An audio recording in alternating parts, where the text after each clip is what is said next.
I think one of the big complaints that you get from school kids is like, well, I'm never going to use this stuff. What's the point of it? It doesn't apply anywhere. And I think really showing just how dramatically important maths is to virtually every aspect of our modern world. I think that that's something that can really make the subject come alive.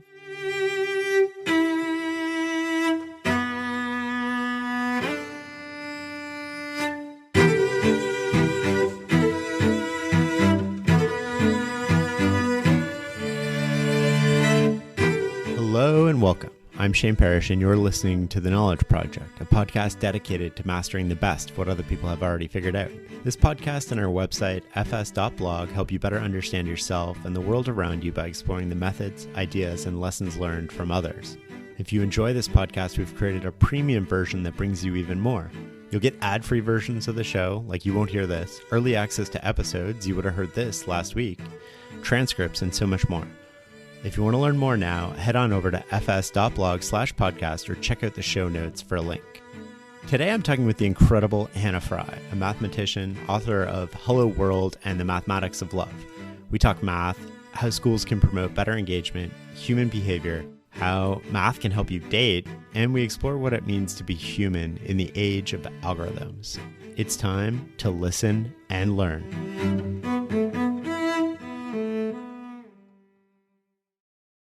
Hannah, I'm so happy to have you on the show. Oh, well, I'm very excited that you invited me. Thanks for having me on, Jane. What got you interested in maths?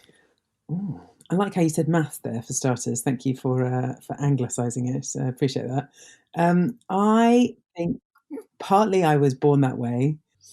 So, okay, actually what happened was when I was about 11 years old, my mum, I think she just didn't know what to do with us over one summer holiday. So she bought me this maths textbook and she made me sit down every day and do a page of this textbook before I was allowed to go out to the garden to play. And then when I went back to school that September after the summer, I was just so much better at the subject. I just understood everything. I'd seen everything before and I was just really well practiced at it. And I think that it's inevitable that if you're good at something, you just find it all the more enjoyable. And the more enjoyable you find something, the less like it feels like hard work. So I think that's it, really. I think that was sort of before then, I mean, I didn't dislike it at all, but I wouldn't have said it was my thing. But I think that was really a stark change. Like after that, then it became my thing. And then, the more and more I got into it, the more and more it became part almost of my identity. I mean, math is such a tricky subject for students. I mean, they seem to have this very love-hate relationship with it, with most people hating it.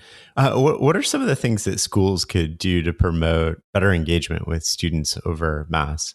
So it's a tough thing because, I mean, on the one hand, if you're ever going to be able to reach the most beautiful elements of the subject, if you're ever really going to be able to properly to put it to use, you can't have your working memory being swamped by remembering all of these rules and remembering these really fundamental basics of the subject.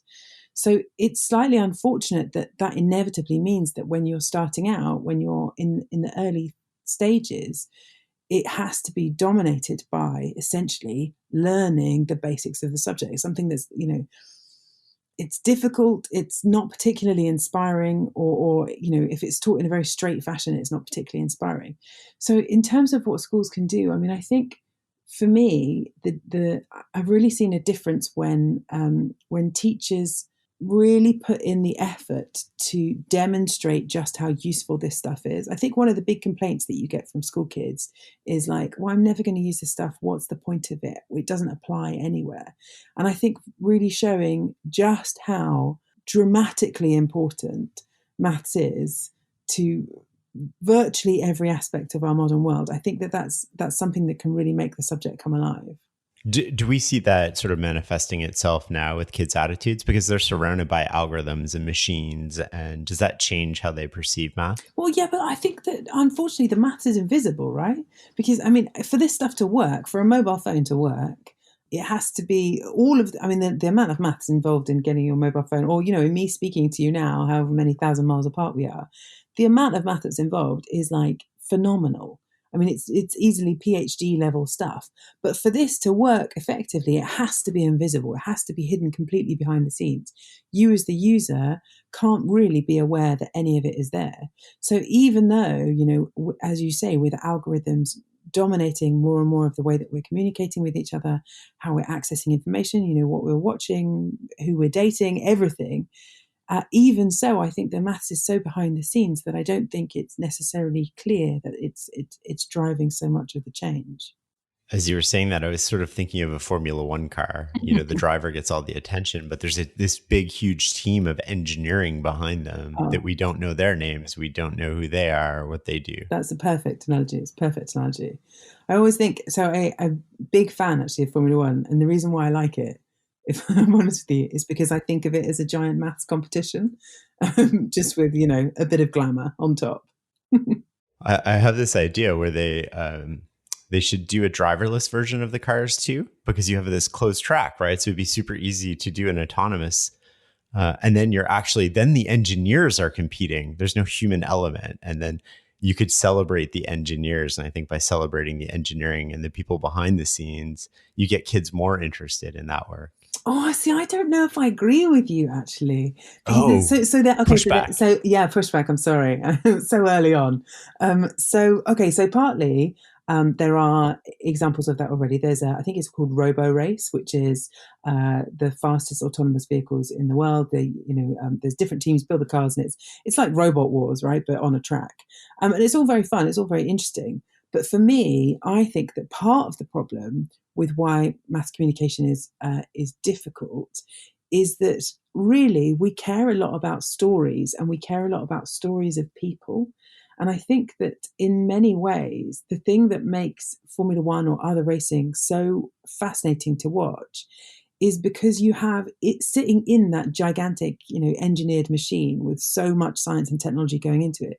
You have a person who cares so much about what happens in that race. You live the whole emotional roller coaster with them as the series progresses. And I think if you take that out of the situation, then actually I think it dehumanizes it and makes it less interesting in a way. That's really interesting. So how do we make a better story around maths then?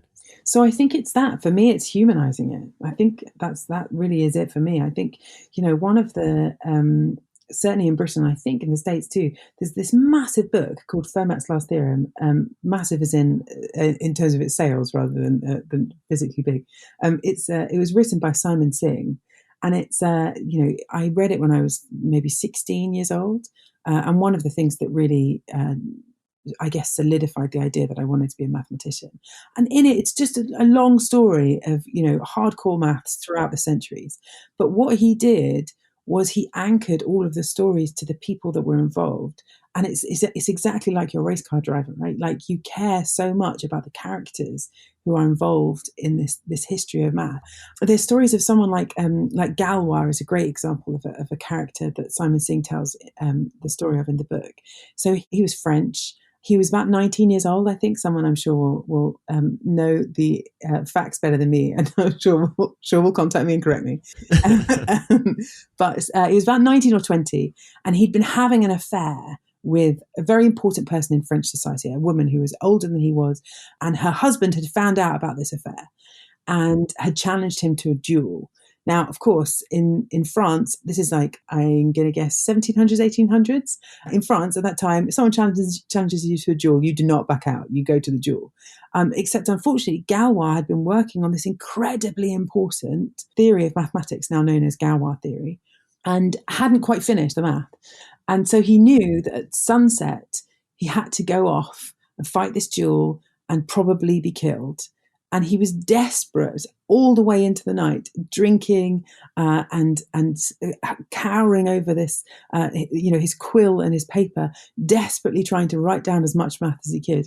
And the papers that he left, that were left on his desk as he went off to his duel, they're just incredible. Like you can see sort of photos of them or see images of them. They still exist. And it's loads and loads of equations, loads and loads of scribbling. And then every now and then he's like, oh my goodness, what's happening? This lady, why did I do this? I'm off to my death. And, he's desperately trying to finish everything.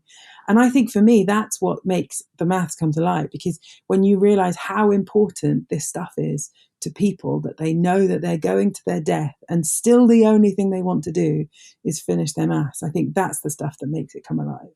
That's a great story. I hadn't heard that one before. It isn't it? Yeah, it sort of like pulls you in. What does it Mhm. what does it mean to you to be human in an age of algorithms and machines? Ah, wow, goodness.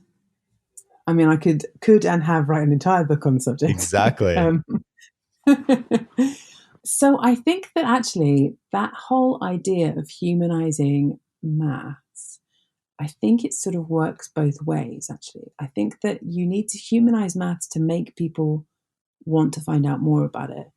But I also think that the maths itself needs to be humanized if it's to properly fit in with our society. Because I think this is something that's happened a lot, actually, in the last decade, certainly. I think that people have got very, very excited about data and about what data can tell us about ourselves.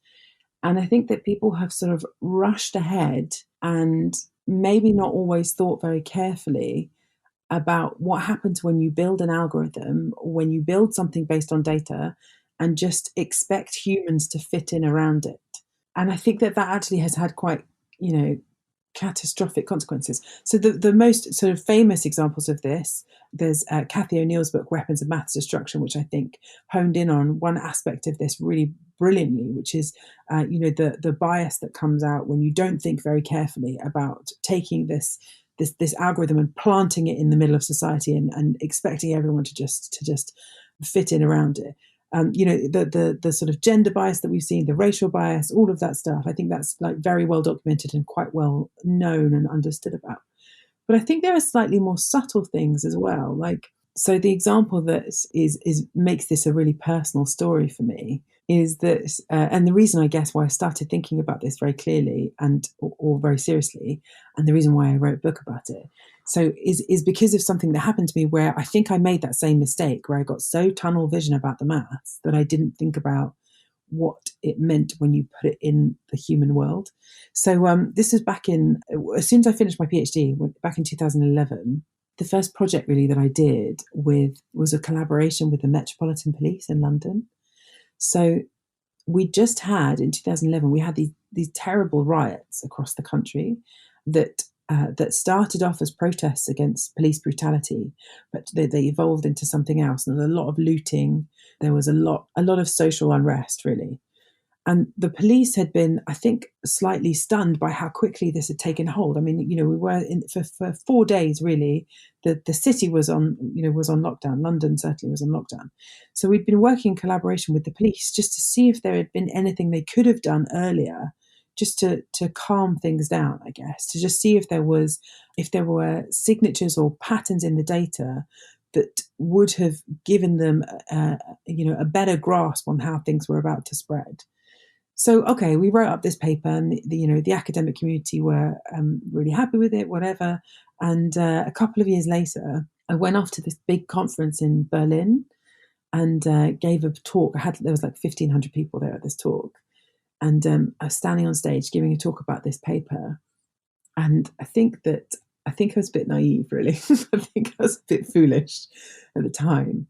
Because when you're a mathematician, there's no Hippocratic oath for mathematicians, right? There's no, you don't have to worry about the ethics of, I don't know, fluid particles when you're running equations on them. And so I was standing on stage and I was presenting this paper, and I was giving this very enthusiastic presentation. I was essentially saying how great it was that now with data and algorithms, we were in a world where we could help the police to control an entire city's worth of people. That was essentially what I was saying. And it just hadn't occurred to me that, if there is one city in the entire world where people are probably not going to be that keen on that idea, it's going to be Berlin. So just totally, just didn't think it through. Anyway, so as a result, the Q&A of this session, I mean, they destroyed me. And quite rightly so, they destroyed me. So standing They on didn't stage, destroy the math. you They know, just destroyed they the didn't sort of destroy the like. map. They just destroyed. Yeah, it was like heckling and everything. It was amazing. It was amazing. I think for me that was just this really, really important moment because I think it just hadn't quite twigged with me. I know that it makes me sound really naive, but it hadn't quite twigged in my mind that you can't just build an algorithm, put it on a shelf, and decide whether you think it's good or bad completely in isolation. You have to think about how that algorithm actually integrates with the world that you're embedding it in. And I think that that's a mistake that sounds like it's really obvious, but actually I've seen lots and lots of people make that mistake repeatedly over the last few years and continue to make it.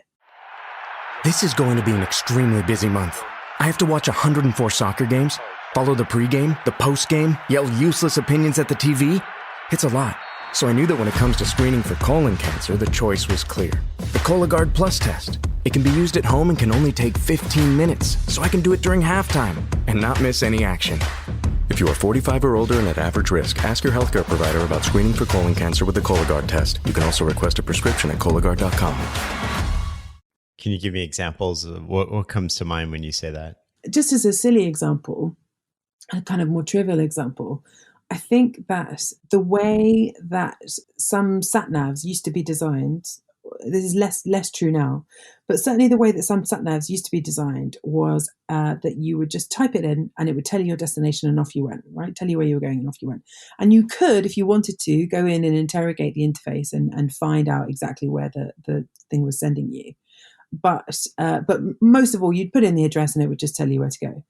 And that is an example, I think, of not thinking clearly about the interface between the human and the machine, because there are all sorts of stories about people just blindly following their sat-nav. So my favorite example is there was a group of Japanese tourists in Brisbane, this is a few years ago, who wanted to go and visit this very popular tourist destination on an island off the coast of Brisbane, got a sat-nav, put it in, didn't look at the map, off they went.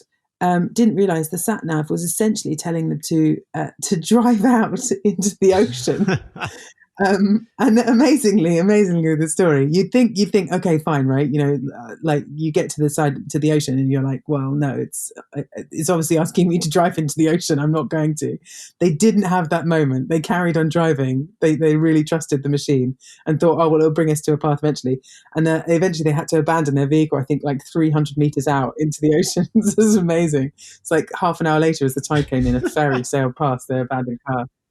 That's crazy. That sort of like calls to mind though, like what role do algorithms play then in abdicating thinking and authority? Well, right, that's it. So I think the shift in design that we've seen recently, and this is only very recently, is where you type in the address now. So I'm thinking in terms of Google Maps here and Waze, certainly, and perhaps others, is that you type in the address and then up pops a map which gives you 3 options, right?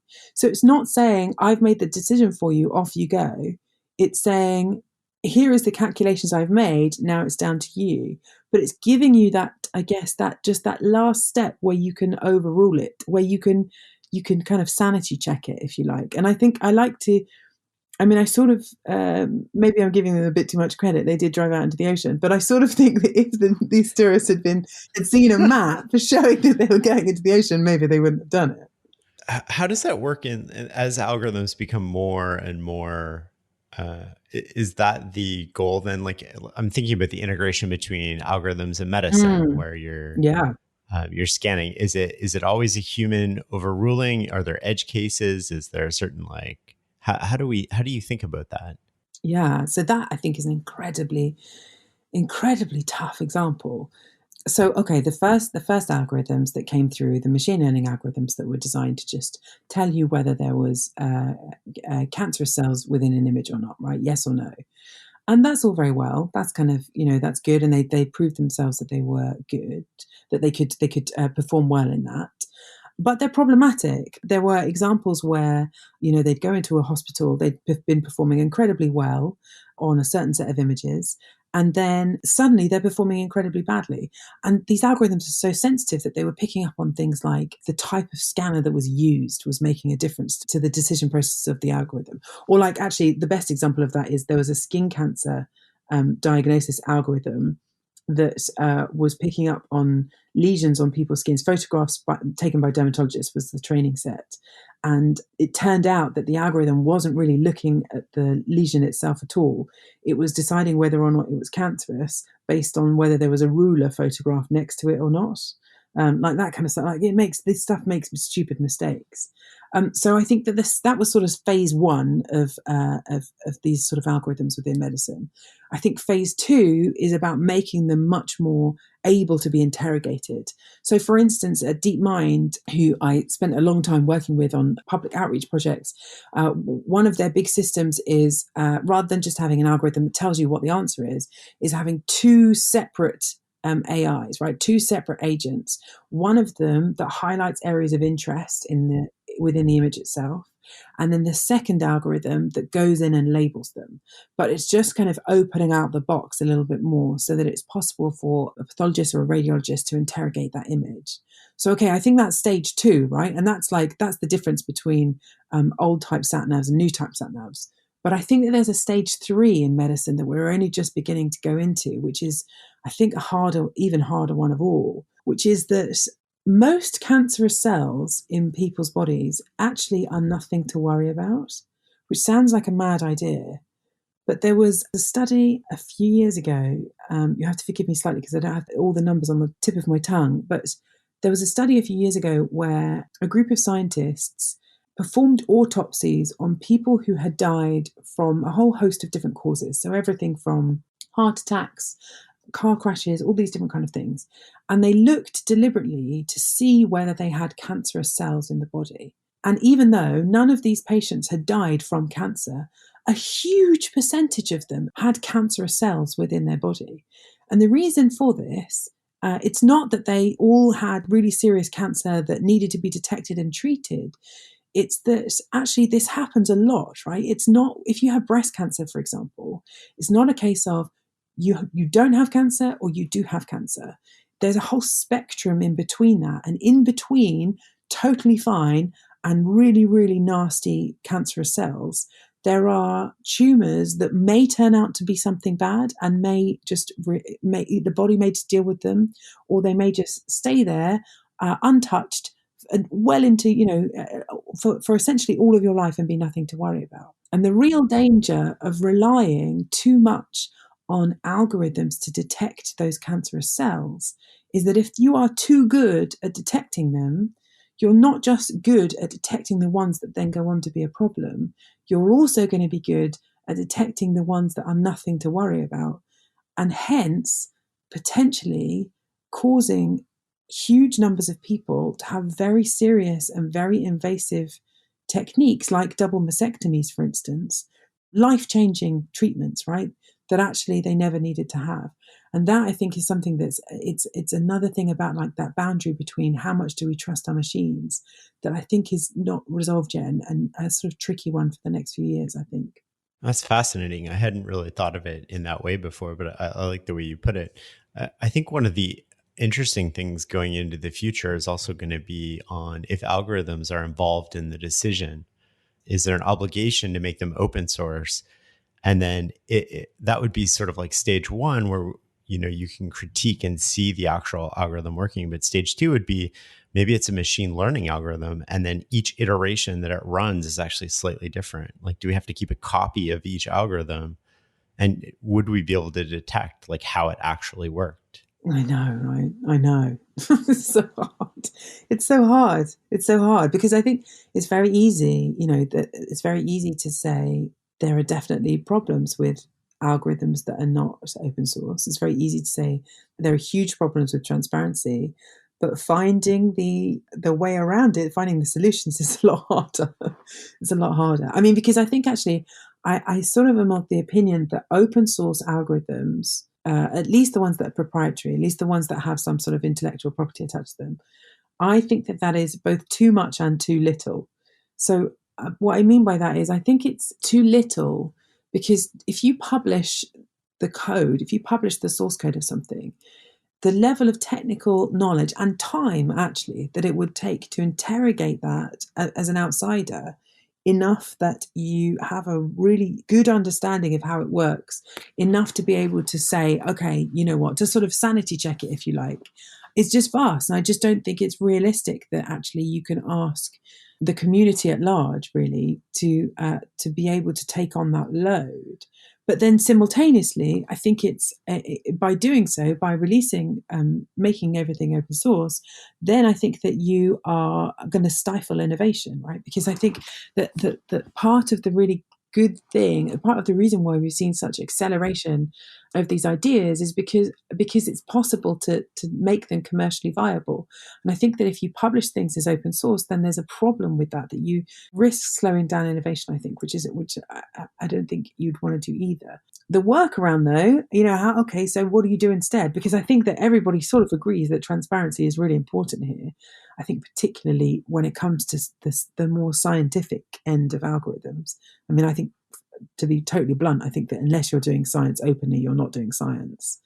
But yeah, I mean, it's really there. So some of the suggestions have been, and I think this is one that I broadly support, some of the suggestions have been to copy the pharmaceutical industry's model. So where you have a separate board like the FDA who have the ability to really interrogate these algorithms properly and can give a sort of rubber stamp of approval as to whether they are appropriate to be used or not. But that's different from just open source, because, I mean, a sort of FDA style thing would be able to go in and stress test them and test them for robustness and check them for bias and all of those type of things instead. But I mean, there's no silver bullet to sort of addressing some of the many problems that algorithms raise. Do you think like we would rather on general, like when do we want algorithms making decisions and when do we want humans making those decisions? Well, so there's certainly some occasions where actually the further away humans are from it, the better. We're not very good at making decisions at all. We're not very good at being consistent. We're not very good at being clear. With nuclear power stations, for instance, as much as possible, you want to leave that to the algorithms. You want to leave that to the machines. Likewise, in flying airplanes, I think you want to leave that to autopilot as much as you possibly can. In fact, actually, there's that really nice joke. To fly a plane, you need three things: a computer, a pilot, a human, and a dog.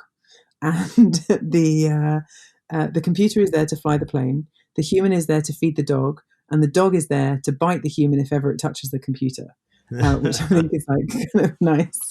And there's definitely some situations where you want the humans as far away from it as possible. But I also think that actually these machines, especially the ones that are getting much more involved in more social decisions, they really are capable of making quite catastrophic mistakes. And I think that if you take the human out of the decision, even if on average you might have a slightly better, more consistent framework, if you take the human out of that decision process altogether, then I think that you risk real disasters. We've certainly seen plenty of those in the judicial system, of where algorithms have made decisions, judges have followed it blindly, and it's been really the wrong thing. Just to give you an example, there's a young man called Christopher Drew Brooks. This is actually a few years ago, but he was 19 years old, from Virginia, and he was arrested for the statutory rape of a 14-year-old girl. So they had been having a consensual relationship, but she was underage, and so he was, which is illegal, and he was convicted. But during his trial, an algorithm assessed his chance of going on to commit another crime in future. These are the sort of very controversial, algorithms that do so, but actually have been around for quite a long time. And this algorithm, it went through all of his data, and it determined that because he was a very young man, he was only 19 years old, and he was already committing sexual offences, then he had a long life ahead of him, and the chances of him committing another one in that long life were high. So it said that he was high risk, and it recommended that he be given 18 months jail time, which, I mean, I think you can argue that one way or the other, depending on your view. But I think what this case really does do is it highlights just how illogical these algorithms can sometimes be. Because in that particular case, if instead the young man had been, I think, 36 years old, that would have been enough. This algorithm had put so much weight on his age that if he'd been 36, it would have been enough to tip the balance, even though that put him at 22 years older than the girl, right? Which I think surely by any possible metric makes this crime much worse. But that would have been enough just to tip the balance and for the algorithm to believe that he was low risk and to recommend that he escape jail entirely, which I think is just an extraordinary example of how wrong these decisions can go if you hand them over to the algorithm. But I think for me, the scary thing about that story is that the judge was still in the loop, right? The judge was still in the loop of that decision-making process. And I think that you would hope in that kind of situation that they would notice that the algorithm had made this terrible mistake and step in and overrule it. Well, turns out that, those Japanese tourists we were talking about earlier, I think the judges are a lot more like them than we might want them to be. Because so in that case, and lots of other cases like it, actually the judge just sort of blindly followed what the algorithm had to say and increased the jail sentence of this individual. So, I mean, you've got to be really careful, right? You've got to be careful about putting too much faith in the algorithm. But just on the flip side of that judge's example, I also don't agree with the people who say, well, let's get rid of these things altogether in the judicial system. Because I think there is a reason for them being there, which is that humans are terrible decision makers, right? Like there's so much luck involved in the judicial system. There's studies that show that if you take the same case to different judges, you get a different response. But even if you take the same case to the same judge and just on a different day, you get different responses. Or judges who have daughters tend to be much stricter in cases that involve violence against women. Or my favorite one actually is that judges tend to be a lot stricter in towns where the local sports team has lost recently, which is kind of shows you what you're dealing with, right? Like there's just so much inconsistency and luck that's involved in the judicial system. And I think if you do it right and carefully, I think there is a place for algorithms to support those decisions being made. Do you think in a way we get to abdicate ourselves from responsibility if we defer to an algorithm? So if you're a judge and you defer to an algorithm, it's not like you're going to be fired for deferring to the algorithm that everybody agreed was supposed to input or make the decision. Exactly that, especially if you're, especially if people vote you in, right? Like, and here's a way that you can absolve yourself of responsibility. I completely agree. I think all of us do it. All of us do it. And that's the problem, is that this is a really, really easy thing to happen. It's very easy for us to just, I don't know, take a cognitive shortcut and do what the machine tells us to do, which is why you have to be so careful about thinking about this interface, of thinking about the kind of mistakes that people are going to make and how you mitigate against them by designing stuff to prevent that from happening. Can you talk to me a little bit about what we can learn about making better decisions from maths? I'm going to do a pertinent example because I think the example of what's going on right now with the pandemic is a really tragic and chilling example of how important maths can be when it comes to making clear decisions. Because I think that this is just one situation where, in many ways, maths is really the biggest weapon that we have on our side. We don't have pharmaceutical interventions yet. We don't have a vaccine yet. And all we have really is the data and the numbers. This is March 18th, just for people listening to 2020. Yeah, exactly. So we're still at the stage where things are ramping up. I mean, who knows how bad it's going to get from here. But certainly in the last month, I mean, they're the first ones really. The epidemiologists and the mathematical modelers are the ones who've been sort of raising the alarm and driving the decision-making and driving the strategy and driving government policies. Because at the moment, if you looked only at the numbers of where we are, I think there's been maybe 150 deaths or so in the UK. I haven't got the exact numbers to my fingertips, but something of that order, right? Around 100 deaths in the UK, which, it's every single one of those is a real tragedy. But it's not a huge, huge, huge number. But the reason why we know that that's why we're in a bad situation, and the reason why we know we need to take these extreme measures to essentially shut down our borders, to shut down our country, is because the maths is telling us what is coming next. We don't have a crystal ball to look into the future, but really maths is the only thing that's there guiding us. It's really fascinating to me. Can you talk to me a little bit more about the pandemic and sort of like how you think about it through the lens of math?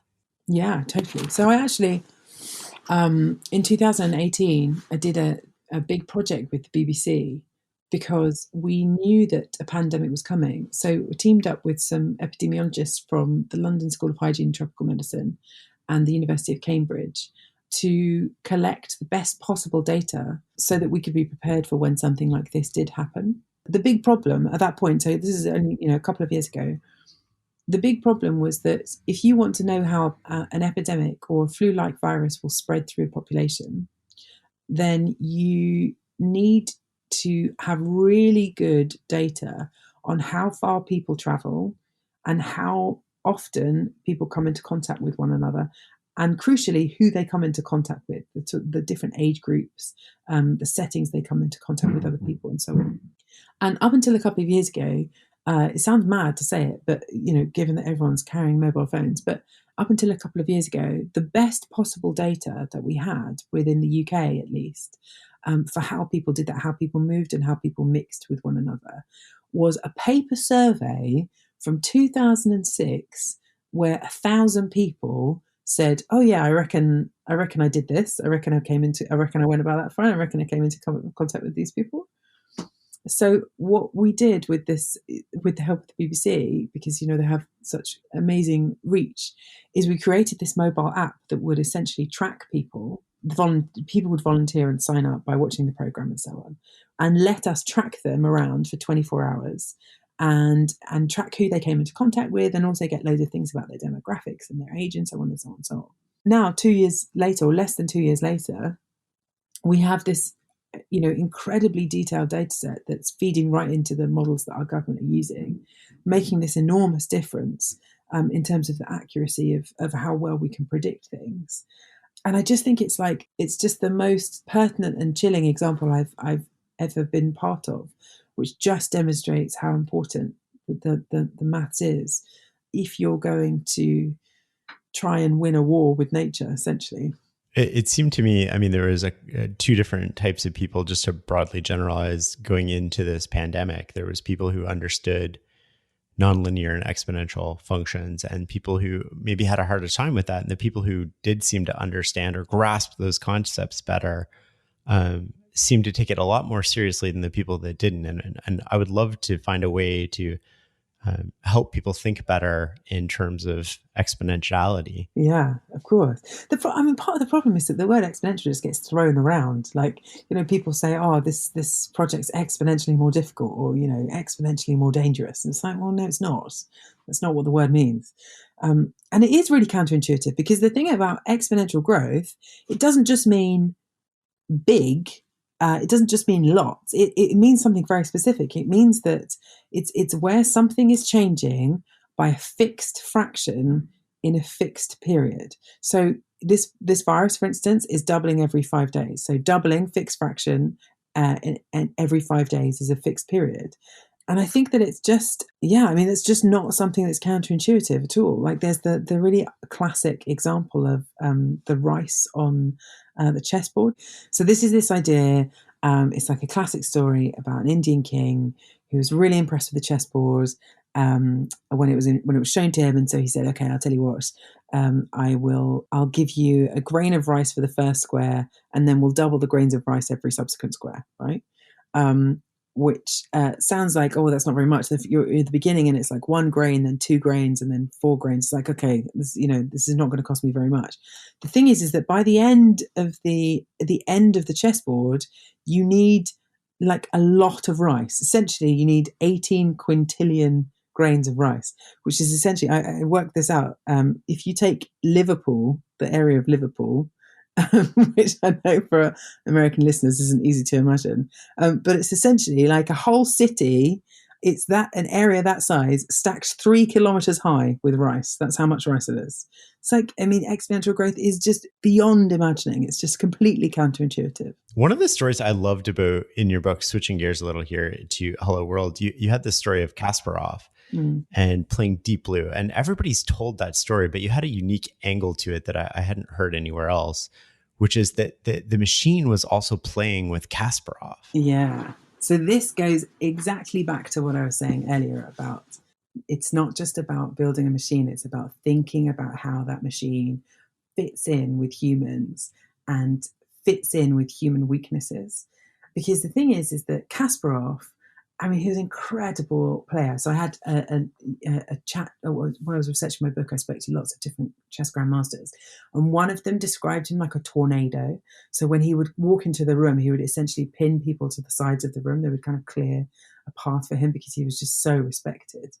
And what he used to do, he had this trick. If he was playing you, he would take off his watch and he would place it down on the table next to him and then carry on playing. And then when he decided that he'd sort of had enough toying with you, he would pick up his watch and he would put it back on as if to say, that's time now, I'm done. I'm not playing you anymore. And essentially everyone in the room knew that was your cue to resign the game, which is just like so intimidating and just really like terrifying.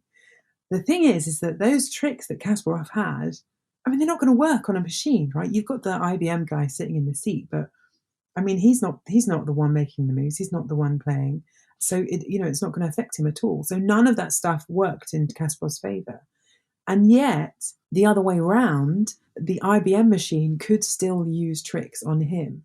So there's a few reports. The IBM team deliberately coded their machine so that the way that it worked, right, it would sort of search for solutions. And depending on how long that search would take, it would be how quickly the answer came back. But they deliberately coded it so that sometimes in certain positions, the machine might find the answer very quickly. But rather than just come back with the response, they added in a random amount of time where it looked like the machine was just ticking over, thinking very carefully about what the move was, when in reality it was just sitting there in a sort of holding pattern. And Kasparov himself, so in his latest book and in several interviews, had said that he, was sitting there and was trying to second guess what the machine was doing at all times. So was trying to work out why this machine was stuck grunting through very difficult calculations and essentially got psyched out by the machine. Because I think all of the chess grandmasters are pretty much uniformly in agreement that at that moment in time, when the machine beat Kasparov, Kasparov was still the better player. But it was the fact that he was a human, it was the fact that he had those human failings that meant that he was outsmarted by the machine. That's such an amazing and incredible story. Thanks for sharing that. Your first book, The Mathematics of Love, explained the math underlying human relationships. How can applying math's concepts to romantic situations be helpful to people? Well, so this was it was sort of a kind of private joke that got terribly out of hand, that book, where I would, when I was sort of in the dating game or like, designing my table plan for my wedding or like any of those things. I mean, I just like generally apply maths to everything and would just try and calculate as much as possible. I was trying to like game it as much as possible. And so in the end, I like wrote these up into a book and it's all very tongue in cheek. But the thing is that while I totally believe that you cannot write down an equation for real romance, you can't write down an equation for that sort of that spark of delight that you get when you meet someone and you really like them. There's no real maths in that. But there's still loads of maths in lots of aspects of your love life, right? So there's maths in, how many people you date before you decide to settle down. There's maths in the data of what photographs work well on online dating or apps or websites. There's loads of maths in designing your table plan for your wedding to make sure that people that don't like each other don't have to sit together instantly. My code's available if anyone wants it. And there's even actually my favorite one is there's even maths in the way that arguments between couples in long-term relationships, the dynamics of those arguments. So there's lots of little places that you can find a place to kind of latch on and use the maths. How many people should we date before we settle down? This is the one that got me the most in trouble. So here's the problem, right? Is that what you don't want to do, I guess, in an ideal world, is you don't want to just decide to latch onto and settle down with the very, very first person who shows you any interest at all, because actually they might not be that well suited to you. And if you hold out a little bit longer, maybe you'll find someone who's better suited to you.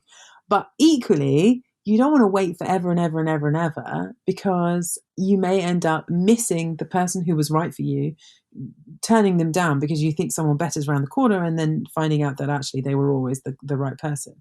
So what you could do is you can set this up as though it's like a mathematical problem. So you've got a number of opportunities lined up in a row, sort of chronologically lined up. And your task is you want to stop at the perfect time. You want to stop at the moment that you're with your perfect partner. So it's essentially a problem in optimal stopping theory, it's called. So the rules are that once you reject someone, you can't go back and say, actually, I wanted you after all, because, people don't tend to like that. And the other rule is that once you decide that you've settled down, you can't look ahead to see who you could have had, going on later in life. So if you frame it like that with those assumptions, then it turns out that the mathematically best strategy is if you spend the first 37% of your dating life just having a nice time and playing the field. So it's 1/E, right? So 37%. Yeah, spend the first 37% of your life just playing the field, having a nice time, getting to know people, but not taking anything too seriously. And then after that period has passed, you then settle down with the next person who comes along that is better than everyone you've seen before. So yeah, that's what the math says. But I should tell you, right? I should tell you that there's quite a lot of risks involved in this. So is that what you tell your husband? You're the best after the 37th percent? Yeah, marginally better. Yeah, that's it. Exactly right. How can we use, I don't want to say argue better, but I'll use your language. Like, how can we use math to argue better in our relationship? Oh, this is my favorite one. So this is some work that was done by the psychologist John Gottman. He's done some amazing work with couples in long-term relationships, and he's worked out a way that what he essentially does is he gets couples in a room together and he videotapes them and he gets them to effectively to have an argument with one another, right? So officially they say that it's they ask them to have a conversation about the most contentious issue in their relationship, but basically they lock up a couple in a room and make them have an argument.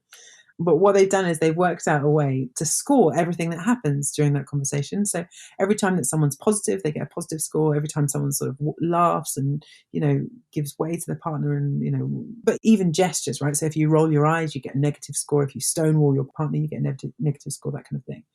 Anyway, the thing that's kind of neat about this is that it then means that you can look at a graph of how an argument evolves over time. So the really nice thing about this is that John Gottman then teamed up with a mathematician called James Murray, who came up with a set of equations for how these arguments ebb and flow, the dynamics of these equations essentially. And hidden inside those equations, there's something called the negativity threshold. So essentially, this is how annoying someone has to be before they provoke an extreme response in their partner, right? So my guess would have been, they've got the data on, hundreds, if not thousands of couples here. My guess always would have been, all right, negativity threshold. Surely the people who've got the best chance at long-term success, the people who end up staying together, surely those are going to be the ones where they've got a really high negativity threshold. That would have always been my guess. Like the couples where you're leaving room for the other person to be themselves. You're not sort of picking on anything, on every single little thing, and you're compromising, right? That would have been my guess. Turns out though, when you actually look in the data, the exact opposite is true. So the chances, the people who have the best chance at long-term success are actually the people who've got really low negativity thresholds. So these instead, they're the people where if something annoys them, they speak up about it really quickly, immediately, essentially, and address that situation right there and then. But they do it in a way where the problem is dealt with, and then actually you go back to being, go back to normality. So it's couples where you're continually repairing and resolving very, very tiny issues in your relationship, because otherwise you risk bottling things up and then not saying anything, and then one day coming home being totally angry about a towel that's left on the floor or something, and it just being totally at odds with what the incident itself is, bottling things up and then exploding. Yeah, I think that's really fascinating, right? Because if you look at what it takes to bring things up in a relationship when they happen, or pretty close to the time they happen, it means you have a lot of security and comfort, and that bringing this hard thing up and is not, it might make somebody angry or hurt them, but it's not going to be the end of the relationship. And then not letting it fester actually makes the relationship stronger long term.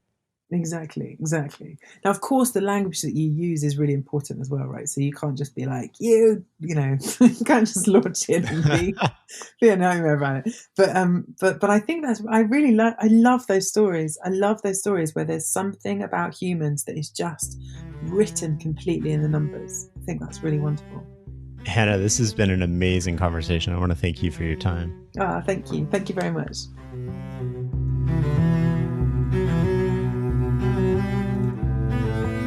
Hey, one more thing before we say goodbye. The Knowledge Project is produced by the team at Farnham Street. I want to make this the best podcast you listen to, and I'd love to get your feedback. If you have comments, ideas for future shows or topics, or just feedback in general, you can email me at shane@fs.blog or follow me on Twitter at shaneaparish. You can learn more about the show and find past episodes at fs.blog/podcast. If you want a transcript of this episode, go to fs.blog/tribe and join our learning community. If you found this episode valuable, share it online with the hashtag The Knowledge Project or leave a review. Until the next episode.